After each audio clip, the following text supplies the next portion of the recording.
نحمده ونصلي ونسلم على رسوله الكريم اما بعد فاعوذ بالله من الشيطان الرجيم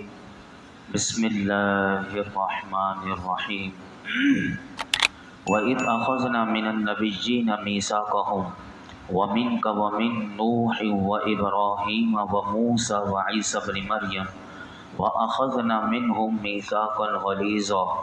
ليسأل الصادقين عن صدقهم وَأَعَدَّ لِلْكَافِرِينَ عَذَابًا أَلِيمًا۔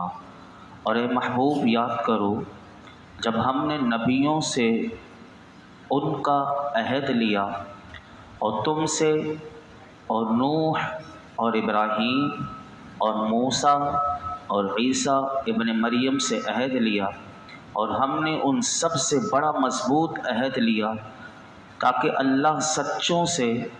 ان کے سچ کا سوال کرے، اور اس نے کافروں کے لیے دردناک عذاب تیار کر رکھا ہے۔ اس آیت کریمہ میں اللہ رب العالمین نے جو ارشاد فرمایا وہ یہ فرمایا کہ محبوب اس وقت کو یاد کیجئے کہ جب ہم نے انبیاء علیہم السلام سے رسالت کی تبلیغ کرنے اور دین حق کی دعوت دینے کا عہد لیا، اور خصوصیت کے ساتھ آپ سے اور حضرت نوح، حضرت ابراہیم، حضرت موسیٰ اور حضرت عیسیٰ بن مریم علیہم السلام سے عہد لیا، اور ہم نے ان سب سے بڑا مضبوط عہد لیا تاکہ اللہ رب العالمین قیامت کے دن سچوں سے ان کے سچ کا سوال کرے۔ اب مفسرین فرماتے ہیں اس کے دو قول ہیں اس کے بارے میں کہ یہ سچوں سے ان کے سچ کا سوال کرے، اس سے مراد یہ ہے کہ سچوں سے مراد مفسرین کہتے ہیں انبیاء علیہم السلام ہیں، اور ان سے سچ کا سوال کرنے سے مراد یہ ہے کہ جو انہوں نے اپنی قوم سے فرمایا اور جس کی انہیں تبلیغ کی وہ اللہ رب العالمین نبیوں سے دریافت فرمائے۔ یا پھر اس کے معنی یہ ہے کہ انبیاء علیہم السلام کو جو انہوں نے اپنی امتوں کو جو تبلیغ کی اور ان کی امتوں نے جو جواب دیے وہ جواب اللہ تعالیٰ دریافت فرمائے، حالانکہ وہ سب جانتا ہے، لیکن اس سے مقصود کفار کو ذلیل اور رسوا کرنا ہے۔ اور دوسرا قول مفسرین نے اس کے بارے میں یہ لکھا کہ سچوں سے مراد مومنین ہیں، اور سچ کا سوال کرنے سے مراد یہ ہے کہ ان کی تصدیق کے بارے میں سوال کرنا ہے۔ اس آیت میں علماء کہتے ہیں جب غور کریں تو یہ بات ہمیں بالکل واضح طور پر پتہ چلتی ہے کہ بالخصوص 5 انبیاء علیہم السلام کا نام اللہ نے ذکر کیا، سارے نبیوں کا اللہ نے ذکر کیا پھر، لیکن 5 کا خاص طور پر ذکر کیا۔ تو اس سے یہ بات اچھی طریقے سے ہمیں سمجھ میں آ جانی چاہیے کہ یہ ذکر کرنے کی وجہ یہ ہے کہ یہ انبیاء جو ہیں وہ اولو العزم رسولوں میں سے ہیں، یہ 5 جو ہیں اولو العزم انبیاء میں سے اور رسولوں میں سے ہیں۔ اور یہاں ایک اور نقطہ بھی علماء نے لکھا، وہ یہ لکھا کہ تمام انبیاء علیہم السلام جن کا اس آیت میں ذکر ہوا ان کا تذکرہ اسی ترتیب سے ہے جس ترتیب سے وہ دنیا میں آئے، لیکن نبی اکرم صلی اللہ علیہ وسلم کی تشریف آوری اگرچہ تمام انبیاء کے بعد ہے، یعنی حضور سب سے آخر میں تشریف لائے، لیکن اللہ نے اس آیت کریمہ میں آپ کا ذکر پہلے کیا اور باقی نبیوں کا ذکر ترتیب سے کیا، تو فرمایا کہ اس سے یہ بتانا مقصود ہے کہ تمام انبیاء پر اللہ رب العالمین نے اپنے محبوب کو کیا فضیلت عطا فرمائی، یعنی سارے نبیوں سے افضلیت جو ہے وہ اس حضور کے اظہار کے لیے ہے، اس لیے یہاں پر اللہ رب العالمین نے یہ اس آیت کریمہ میں ذکر کیا۔ آگے ارشاد فرمایا یا ایھا الذین آمنوا اذکروا نعمت اللہ علیکم اذ جاءتکم جنود فارسلنا علیہم ریحا وجنودا لم تروها وکان اللہ بما تعملون بصیرا۔ اے ایمان والو، اللہ کا اپنے اوپر احسان یاد کرو، جب تم پر کچھ لشکر آئے تو ہم نے ان پر آندھی اور وہ لشکر بھیجے جو تمہیں نظر نہ آئے، اور اللہ تمہارے کاموں کو دیکھ رہا ہے۔ یہاں سے سورہ احزاب کی آیت نمبر 9 سے اب یہاں سے غزوہ احزاب کا احوال بیان کیا جا رہا ہے۔ غزوہ احزاب جسے غزوہ خندق بھی کہتے ہیں، یہ واقعہ غزوہ احزاب کا جنگ احد کے 1 سال کے بعد پیش آیا۔ چنانچہ اس آیت میں اللہ تعالیٰ نے ارشاد فرمایا، اے ایمان والو تم اللہ تعالیٰ کا وہ احسان یاد کرو جو اس نے تم پر اس وقت فرمایا کہ جب تم پر قریش، غطفان، بنو قریظہ اور بنو نذیر کے لشکر آئے اور انہوں نے تمہارا محاصرہ کر لیا، تو ہم نے ان پر آندھی اور فرشتوں کے وہ لشکر بھیجے جو تمہیں نظر نہ آئے، اور تمہارا خندق کھودنا اور میرے محبوب کی فرما برداری میں ثابت قدم رہنا، یہ سب اللہ دیکھ رہا ہے، اسی لیے اس نے کافروں کے خلاف تمہاری مدد فرمائی اور ان کے شر سے تمہیں محفوظ رکھا۔ تم اللہ تعالیٰ کے اس عظیم احسان پر اس کا شکر ادا کرو۔ غزوہ احزاب کا کیا پس منظر تھا، میں وہ بھی آپ کے سامنے عرض کر دیتا ہوں کہ اس کا مختصر میں آپ کو پس منظر بتاتا ہوں۔ یہ غزوہ جو ہے علماء کہتے ہیں کہ 4 یا 5 ہجری شوال کے مہینے میں پیش آیا۔ اس کا سبب کیا ہوا تھا کہ یہ غزوہ کیوں ہوا؟ ہر غزوے کا کوئی نہ کوئی سبب ہوا۔ جیسے غزوہ بدر ہوا تو اس کی وجہ سے اس کا سبب غزوہ احد بنا۔ غزوہ احزاب کا سبب یہ ہوا کہ یہودی جن کو بنی نذیر کہا جاتا تھا، یہ سازش کرتے تھے مدینے میں، میرے آقا علیہ الصلوۃ والسلام نے انہیں مدینے سے جلا وطن کر دیا، یعنی مدینے سے بنو نذیر یہودیوں کو نکال دیا گیا مدینے سے۔ تو ان کے جو سربراہ جو تھے یہودیوں کے، وہ سیدھے مکہ مکرمہ میں پہنچے اور مکہ مکرمہ میں قریش کے سرداران کے پاس پہنچے اور انہیں رسول اللہ صلی اللہ علیہ وسلم کے ساتھ جنگ کرنے کی ترغیب دلائی، اور انہوں نے وعدہ کیا کہ ہم تمہارا ساتھ دیں گے یہاں تک کہ جب تک مسلمان نیست و نابود ہو جائیں۔ ابو سفیان کیونکہ اس وقت تک یہ ایمان نہیں لائے تھے، تو وہ اس تحریک کی انہوں نے بہت قدر کی اور کہا کہ ہمیں دنیا میں وہ سب سے پیارا ہے کہ جو محمد مصطفیٰ صلی اللہ علیہ وسلم کے دشمنی میں ہمارا ساتھ دے۔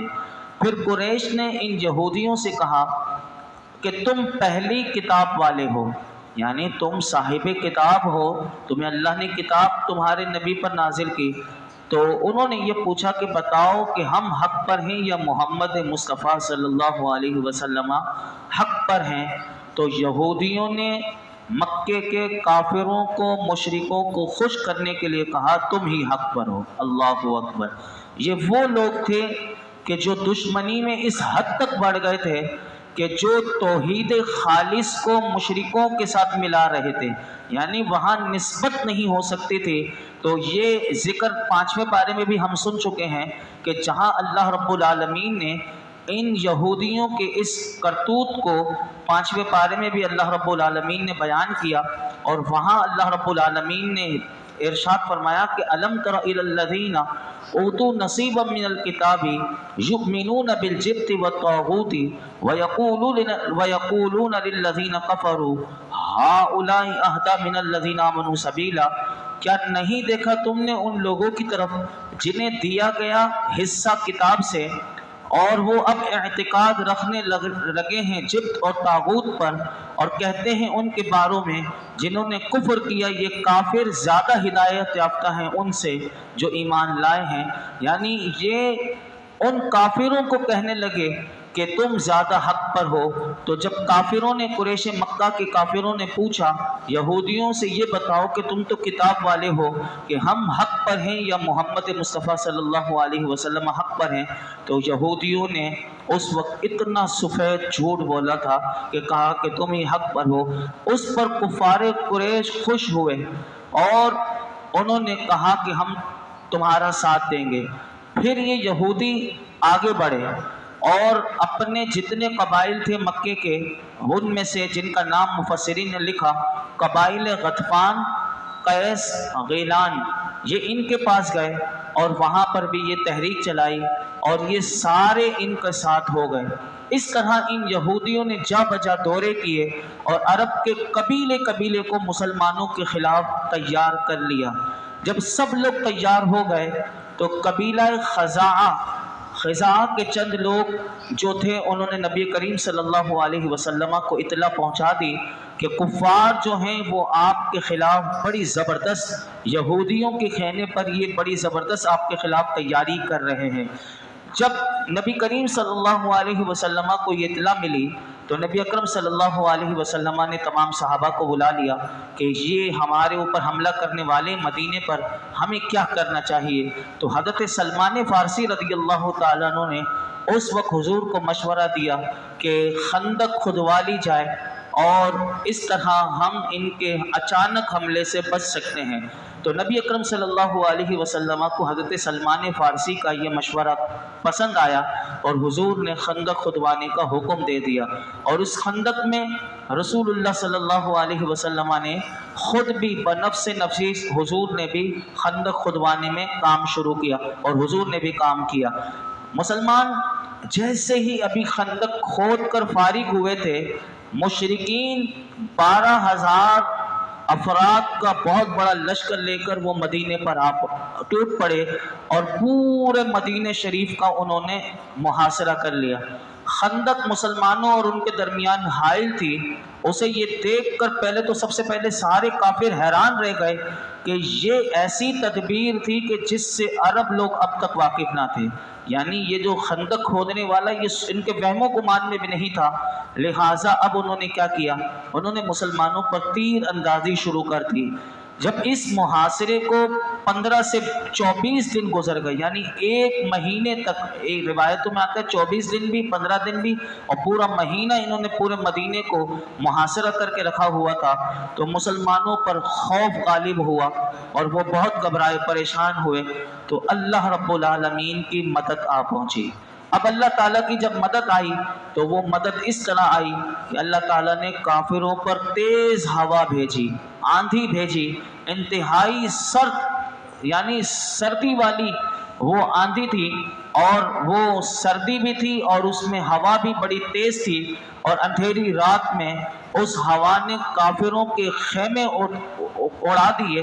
اور ان کی جو تنابیں تھیں وہ اس کو توڑ دیں، ان کے جو کھوٹے تھے اسے اکھیڑ دیے، ان کی جو ہانڈیاں تھیں وہ الٹ دیں، اور اتنی تیز ہوا تھی کہ مفسرین کہتے ہیں کہ ان کے جو آدمی تھے وہ بھی ہوا اٹھا اٹھا کر زمین پر پھینک رہی تھی، یعنی اس سے آدمی زمین پر گرنے لگے۔ اور پھر اللہ رب العالمین نے فرشتے بھی بھیج دیے جنہوں نے کفار کو پورا لرزا کر رکھ دیا اور ان کے دلوں میں دہشت ڈال دی، لیکن ان فرشتوں نے لڑائی نہیں کی تھی، لیکن انہوں نے ایک رعب ڈال دیا تھا۔ پھر رسول اللہ صلی اللہ علیہ وسلم نے حضرت حذیفہ بن یمان، اب آپ دیکھیں کہ اللہ کی مدد کیسی، مسلمان بالکل محفوظ ہیں، یعنی مسلمانوں کو وہ ہوا اس طرح تکلیف نہیں، لیکن ان کافروں کے لیے، لیکن وہ سردی بڑی سخت تھی۔ تو اس وقت میرے آقا علیہ الصلوۃ والسلام نے حضرت حذیفہ بن یمان رضی اللہ تعالیٰ عنہ کو خبر لینے کے لیے انہی کافروں کے پاس بھیجا کہ وہ معلوم کر آئیں اور ان کی خبر لے کر آئیں کہ ان کا کیا حال ہوا۔ اس وقت انتہائی سخت سردی تھی۔ حضرت حذیفہ کہتے ہیں میں ہتھیار لگا کر روانہ ہونے لگا تو نبی اکرم صلی اللہ علیہ وسلم نے روانہ ہونے سے پہلے میرے چہرے پر، میرے بدن پر اپنا دست مبارک پھیر دیا۔ اللہ اکبر، میرے آقا کا وہ کیا مبارک ہاتھ تھا، فرماتے ہیں جس کی برکت سے مجھ پر وہ سخت سردی اثر نہ کری، ایسا لگ رہا تھا جیسے میں گرم حمام میں چل رہا ہوں، یعنی سب کو سردی لگتی تھی لیکن مجھے سردی نہ لگتی تھی۔ اور میں دشمن کے لشکر میں جب پہنچ گیا اور وہاں میں نے دیکھا کہ تیز ہوا چل رہی ہے، پتھر کے سنگریزے جو ہوتے ہیں وہ اڑ اڑ کر لوگوں کو لگ رہے تھے اور لوگوں کی آنکھوں میں مٹی گر پڑ رہی تھی۔ الغرض فرماتے ہیں عجب پریشانی کا عالم تھا۔ تو کافروں کے لشکر کا جو سردار ابو سفیان تھا وہ یہ عالم دیکھ کر اٹھے، یعنی ہوا کا یعنی اس طرح کا منظر دیکھ کر وہ اس نے سارے قریش کو پکار کر کہا کہ جاسوسوں سے ہوشیار رہنا، یعنی کہیں مسلمانوں کی طرف سے کوئی نہ آیا ہوا ہو۔ تو پھر اس ابو سفیان نے یہ کہا کہ ہر شخص اپنے برابر والے کو دیکھ لے۔ یہ اعلان ہونے کے بعد ہر شخص اپنے برابر والے کو ٹٹولنا شروع ہوا کہ ہمارا ہی بندہ ہے کوئی اور ہے۔ تو حضرت حذیفہ بن یمان رضی اللہ تعالیٰ عنہ میرے آقا کے وہ صحابی کہ جنہوں نے اپنی دانائی سے کام لیتے ہوئے فوراً کسی کافر کا ہاتھ پکڑ کر